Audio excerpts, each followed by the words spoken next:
आमचे अजितदादा गटाचे जिल्हाध्यक्ष गद्दार जिल्हाध्यक्ष उमेश नेमाडे यांनी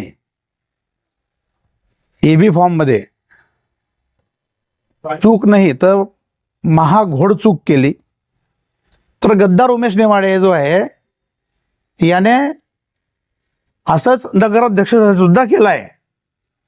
नगराध्यक्षासाठी त्याने काय केलं, जेवढेही आम्ही राष्ट्रवादी काँग्रेस अजितदादा गटाचे उमेदवार आहे, आम्हाला शेवटपर्यंत नगराध्यक्षाचा उमेदवार कोण आहे हे सांगितलंच नाही। आणि 17 तारखेला 3 वाजता डायरेक्ट नगराध्यक्षपदाचा उमेदवाराचा EB फॉर्म स्वतः जमा केला आणि मुस्लिम उमेदवार त्या ठिकाणी याच्याकरता दिलेला आहे की इकडे राष्ट्रवादी काँग्रेस शरदचंद्रजी पवार गटाच्या उमेदवाराचे मतं खाण्याकरता मुस्लिम उमेदवार दिला आहे। पब्लिक नोटाचं बटन सुद्धा दाबू शकते आणि नोटामध्ये जर का पब्लिकने पूर्ण नोटा दाबलं तर तो पराभूत होऊ शकतो। हे जे आहे नामनिर्देशन पत्र जे भरलेलं आहे हे आपल्या समोर आहे आणि नामनिर्देशन पत्राचं जे पहिलं जे पेज आहे, जसं उमेश नेमाडेंनी सांगितलेलं होतं की आपण पहिल्या पेजचा माझ्या व्हॉट्सअपला फोटो पाठवा, त्यानुसार मी EB फॉर्म लिहितो। अशा व्यक्तीला आता धडा शिकवण्याचा टाईम आहे। तर आपण लेवा समाज आता जागृत व्हा आणि आता दाखवून द्या लेवा समाजाची ताकद की जो ज्यांनी त्यांना घडवलं आहे तो त्यांना होऊ शकला नाही तर बाकीच्या व्यक्तींना काय होईल। तर आता लेवा समाज जागृत व्हा आणि आपली ताकद दाखवून द्या। आणि आज प्रेस कॉन्फरन्स घेण्याचा उद्देश फक्त एवढाच आहे की पूर्ण महाराष्ट्रामध्ये नगरपालिका निवडणुका लागलेल्या आहे आणि सर्व पक्षाने ह्या निवडणुकीमध्ये सहभाग घेतलेला आहे। मी सुद्धा आणि माझी पत्नी सुद्धा नगरपालिका निवडणुकीमध्ये सहभाग नोंदवला होता, परंतु अजितदादा गटातर्फे जे उमेदवारी आम्ही दाखल केलेली होती त्यामध्ये आमचे अजितदादा गटाचे जिल्हाध्यक्ष गद्दार जिल्हाध्यक्ष उमेश नेमाडे यांनी EB फॉर्ममध्ये चूक नाही तर महाघोड चूक केली। घोडचूक त्याला चूक सुद्धा म्हणता येणार नाही। भाजपच्या उमेदवारासोबत त्यांनी आर्थिक देवाणघेवाण करून माझ्या पत्नीची निवडून येणारी जी सीट होती त्या सीटसोबत त्यांनी गद्दारी करून आर्थिक देवाणघेवाणचा व्यवहार करून चंद्रशेखर अत्तरदेचा जो साला आहे त्यांच्या पत्नीची सीट त्यांनी प्रशासनाने असं दाखवण्याचा प्रयत्न केला की बिनविरोध झाली, परंतु अजून ती सीट बिनविरोध झालेली नाही। नोटा हे ऑप्शन अजून आहे, त्यांना निवडणुकीला सामोरं जावं लागेल। उमेश नेमाडे यांनी चंद्रशेखर अत्तरदे, सावकारे यांच्याशी पाटील सारिका युवराज या नावाचा EB फॉर्म न पाठवता पाटील युवराज पुंडलिक या नावाचा EB फॉर्म पाठवला। नामनिर्देशन पत्र जे आहे सर्व व्यवस्थित भरलेलं होतं, परंतु पाटील युवराज पुंडलिक नावाचा फॉर्म पाठवल्यामुळे फॉर्म रिजेक्ट झाला। तर यामध्ये उमेश नेमाडे यांनी चंद्रशेखर अत्तरदे आणि सावकारीच्या म्हणण्यावरती मोठी देवाणघेवाण झाल्यामुळे माझी येणाऱ्या सीटचं नुकसान केलं। त्यांनी त्याचा व्यवस्थितपणे पक्षालाही जाब द्यावा आणि मला सुद्धा त्यांनी त्याचं उत्तर द्यावं, हेच मला न विचारायचं आहे। नोटा तुम्ही म्हणतात म्हणजे मग काय प्रकार नेमकं कसं म्हणतात की आपण याच्यात बिनविरोध नाहीये? मी म्हणतच नाही की बिनविरोध, जे प्रसार माध्यमांच्या माध्यमातून त्यानंतर असं मला कळत आहे कसं त्या ठिकाणी अजूनही बाकी आहे, निवडणूक समोर जावं लागेल. पब्लिक नोटाचं बटन सुद्धा दाबू शकते आणि नोटामध्ये जर का पब्लिकने पूर्ण नोटा दाबलं तर तो पराभूत होऊ शकतो. मग हे म्हणजे तुमच्या प्रीती मुकेश अधिकाऱ्यांशी पाटील- बोलणं झालं का तुमच्या या विषयावर? कोणाशी? निवडणूक अधिकारी जे आहेत.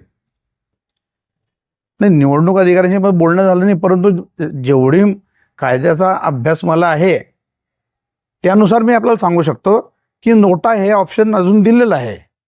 तर पब्लिकने जर नोटा बटन दाबलं तर प्रीती मुकेश पाटील हे पराभूत सुद्धा होऊ शकतात. म्हणून निवडणूक अजून संपलेली नाही. त्यांना अजून प्रमाणपत्र मिळालेलं नाही आहे की तुम्ही विजयी झाले असं प्रमाणपत्र मिळालं नाही आहे. म्हणून ते बिनविरोध झाले हा विषय अजून आपण म्हणू शकत नाही. हे घोषित पण झाले नाहीये, सर्टिफिकेट सुद्धा मिळालं नाही अजून. हां, अजून घोषित नाही झाले ना की बिनविरोध झाले की तुम्ही नगरसेविका म्हणून झाले.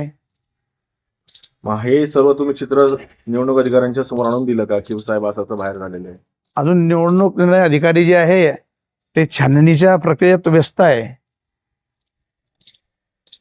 ओके. तुम्ही पुढे पुढे धाव घेणार आहे काही या विषयासाठी? धाव आम्ही पक्षाच्या जे आमचे नेते आहे अजितदादा पवार त्यांच्या लक्षात आणून सुद्धा देणार आहे आणि त्या प्रकारची आमची प्रक्रिया चालू आहे. ते उमेश नेमाडेची सगळी प्रतिक्रिया आम्ही घेतली. ते म्हणाले की हे तांत्रिक अडचणी का चुका झालेली आहेत. तांत्रिक अडचण कशी असू शकते? हे जे आहे नामनिर्देशन पत्र जे भरलेलं आहे हे आपल्या समोर आहे आणि नामनिर्देशन पत्राचं जे पहिलं जे पेज आहे, जसं उमेश नेमाडेंनी सांगितलेलं होतं की आपण पहिल्या पेजचा माझ्या व्हॉट्सअपला फोटो पाठवा, त्यानुसार मी AB फॉर्म लिहितो.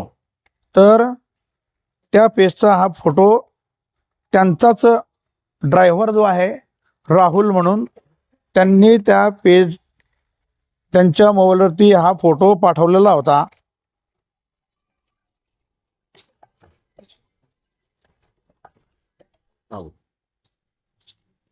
यावरती आपण स्पष्टपणे पाहू शकता की नाव कोणाचं आहे. यावरती आपण स्पष्टपणे पाहू शकता नाव कोणाचं आहे, पाटील सारिका युवराज.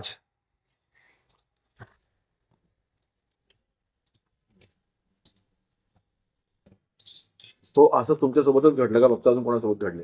याच्यावरती पाटील सारिका युवराज हे नाव आहे आणि हाच फोटो स्वतः त्यांच्या ड्रायव्हरने त्यांच्या व्हॉट्सअपला पाठवला आणि त्यांनी सांगितलं की AB फॉर्म जे आहे सर्व कॅन्डिडेटचे मी स्वतः जमा करेल. तर पाटील सारिका युवराजचा जर फोटो त्यांच्या व्हॉट्सअपला जातो आहे तर AB फॉर्म जो आहे हा पाटील सारिका युवराज या नावाने यायला पाहिजे. त्यांनी AB फॉर्म जो आहे तो पाटील युवराज पुंडलिक या नावाने त्या ठिकाणी जमा केला. मग यातून काय स्पष्ट होते? त्यांनी 100% मुकेश पाटीलचे मेवणे चंद्रशेखर अत्तरदे आणि मंत्री यांच्या म्हणण्यावरती मोठा आर्थिक देवाणघेवाण करून माझी येणारी सीट होती ते कट करून घोड करून फॉर्म रिजेक्ट केला. आर्थिक देवाणघेवाण झाली. पाटील युवराज पुंडलिकचा इथं संबंधच येत नाही. पाटील सारिका युवराज उभी आहे. 7A मध्ये कोण उभा आहे? पाटील सारिका युवराज. पाटील युवराज पुंडलिकचा AB फॉर्मचा संबंधच येत नाही. तर गद्दार उमेश नेमाडे जो आहे याने असंच नगराध्यक्षासाठी सुद्धा केलं आहे. नगराध्यक्षासाठी त्याने काय केलं, जेवढेही आम्ही राष्ट्रवादी काँग्रेस अजितदादा गटाचे उमेदवार आहे आम्हाला शेवटपर्यंत नगराध्यक्षाचा उमेदवार कोण आहे हे सांगितलंच नाही. आणि 17 तारखेला 3 वाजता डायरेक्ट नगराध्यक्षपदाचा उमेदवाराचा AB फॉर्म स्वतः जमा केला आणि मुस्लिम उमेदवार त्या ठिकाणी याच्याकरता दिलेला आहे की इकडे राष्ट्रवादी काँग्रेस शरदचंद्रजी पवार गटाच्या उमेदवाराचे मतं खाण्याकरता मुस्लिम उमेदवार दिला आहे. आम्हाला घड्याळाच्या उमेदवार कॅन्डिडेट जेवढे त्यांना सांगितलंच नाही उमेदवार कोण देतोय. आम्ही शेवटपर्यंत विचारत राहिले की कोण उमेदवार आहे, कोण उमेदवार आहे, ते काही सांगितलं नाही. आणि संजय सावकारेच्या पत्नींना निवडून आणण्याचा पूर्ण प्रयत्न उमेश नेमाडे करतो आहे. अजितदादा गटालाही गाफील ठेवतो आहे, अजितदादांना सुद्धा गाफील ठेवतो आहे. आणि इकडे भुसावळमध्ये सगळी मनमानी उमेश नेमाडे एकटा करतो आहे. कोण असं उमेश नेमाडेची मनमानी कारभार चालू आहे. हे तुमचं एकट्यासोबत घडलं का अजून कोणासोबत? माझ्यासोबत घडलं आहे. त्यानंतर आपले मक्काबाई जे आहे, मक्काबाई यांच्यासुद्धा असंच प्रकार घडला आहे. मी सर्व भुसावळकरांना एक आवाहन करतो की घड्याळाला मत दिलं म्हणजे ते भाजपला मत दिलं तरी आपलं सर्वांना मी एक सांगू इच्छितो आणखीन की आपण यांच्या भूलथापांना बळी पडू नका.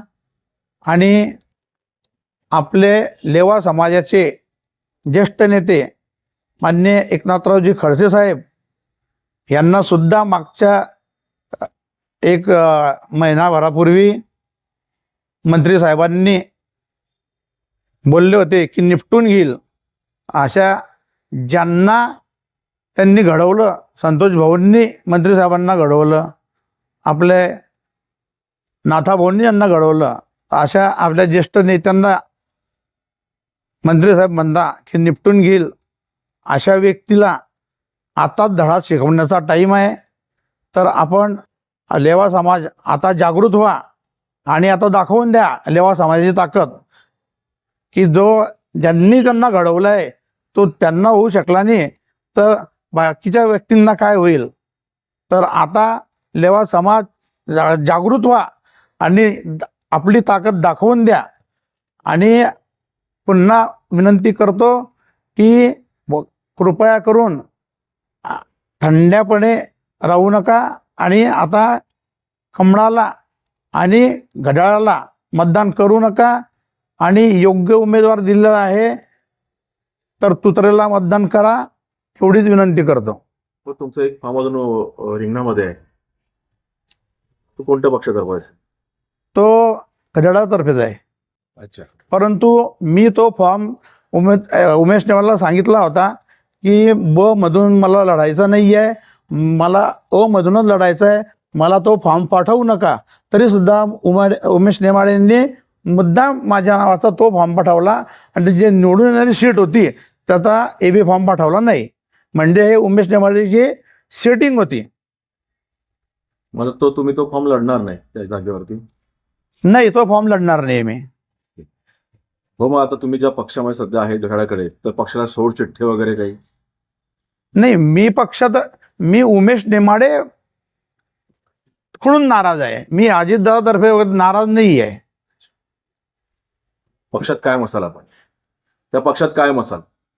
मी अजितदादांच्या तर्फे नाराजच नाही आहे ना. मी फक्त उमेश नेमाडे त्यावरती नाराज आहे.